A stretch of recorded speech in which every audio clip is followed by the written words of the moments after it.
Hermanas y hermanos, feliz domingo de Pascua.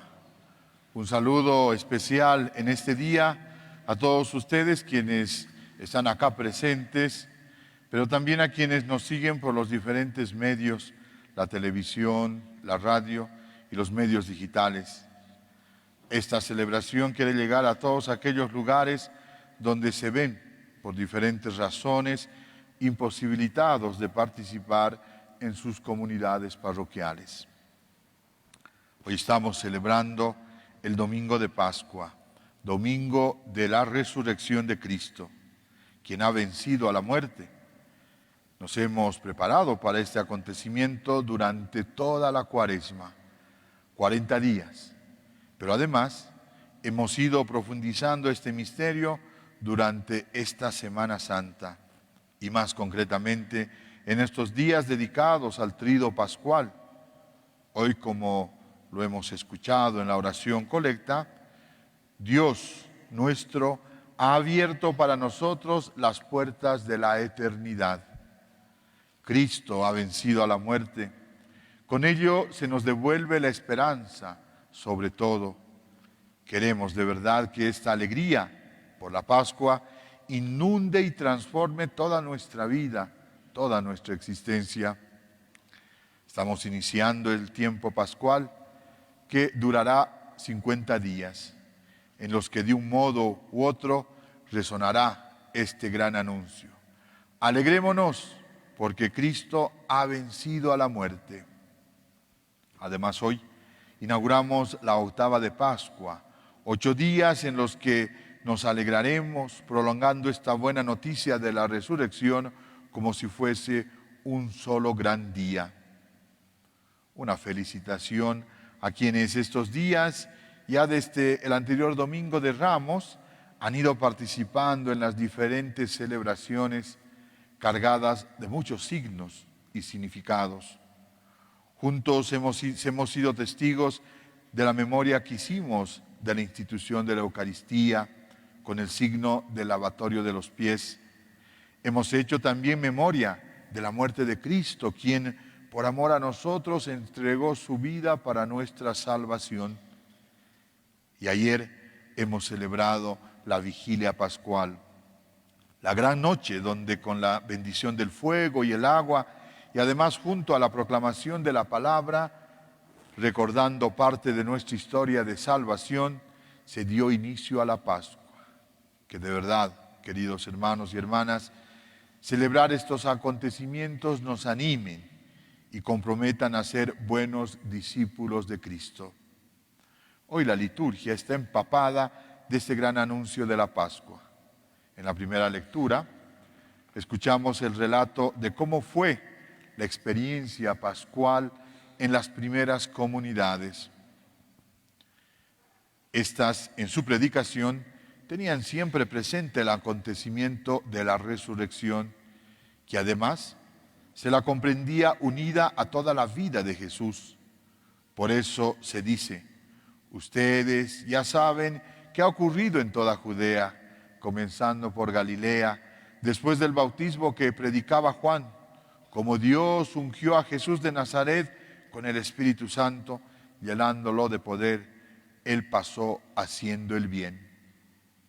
Aquí Pedro hace la denuncia de cómo murió Jesús, aún siendo inocente. Sin embargo, continúa diciendo el texto, pero Dios lo resucitó. Y hace además la referencia al mandato que recibieron del mismo Jesús aquellos discípulos después de la resurrección. Dice, nos envió a predicar al pueblo y a atestiguar. Es el mismo mandato, queridos hermanos, que hoy se actualiza para que cada uno de nosotros vayamos también a predicar y a atestiguar que Cristo ha resucitado. Este relato, en la primera lectura, prueba que el acontecimiento de la resurrección no solo, como algunos creen, es un hecho espiritual, sino que se enmarca dentro de un hecho concreto que es parte de nuestra historia. Es ese acontecimiento que nosotros como cristianos debemos anunciarlo. Jesús estuvo presente en medio de nosotros y pasó haciendo el bien a muchos. Curó a enfermos, estuvo cercano a los que sufrían y sobre todo nos manifestó a Dios cercano a todos. En ese sentido, el anuncio de la buena noticia de la resurrección debe significar para cada uno de nosotros asumir un compromiso de anunciarlo no solo de palabra, sino sobre todo con nuestro testimonio encarnado en la realidad concreta en que vivimos, con nuestro estilo de vida. Por eso estamos llamados a ser testigos de la resurrección en medio de un mundo donde, lamentablemente, todavía existe el sufrimiento a causa de la pobreza, la violencia, la injusticia, la vulneración de derechos fundamentales de la persona. Estamos llamados a poner mayor esperanza justamente en estos ambientes. No dejemos que la oscuridad de la muerte cubra nuestra existencia. Dejemos, por el contrario, que la luz del resucitado ilumine cada realidad de sufrimiento para que sea transformado en gozo y en alegría. Hacer presente al resucitado es como lo dice San Pablo en la segunda lectura, tener el pensamiento puesto en las cosas celestiales y no en las de la tierra. Corremos siempre el riesgo de dejarnos llevar por intereses terrenales, buscando el prestigio, la fama, el poder, la riqueza material, y descuidamos el trabajo espiritual. No dejemos que las cosas de este mundo nos alejen de aquello que nos sana y nos salva. No se trata de entrar en simples divisiones de lo terrenal frente a lo espiritual. Debemos ser capaces de mirar nuestra existencia de modo integral, sabiendo que si bien somos parte de este mundo, somos también personas de fe que debemos trabajar nuestra dimensión espiritual. Lo que Dios no quiere es que le demos importancia a lo material, dejando de lado lo espiritual, o viceversa.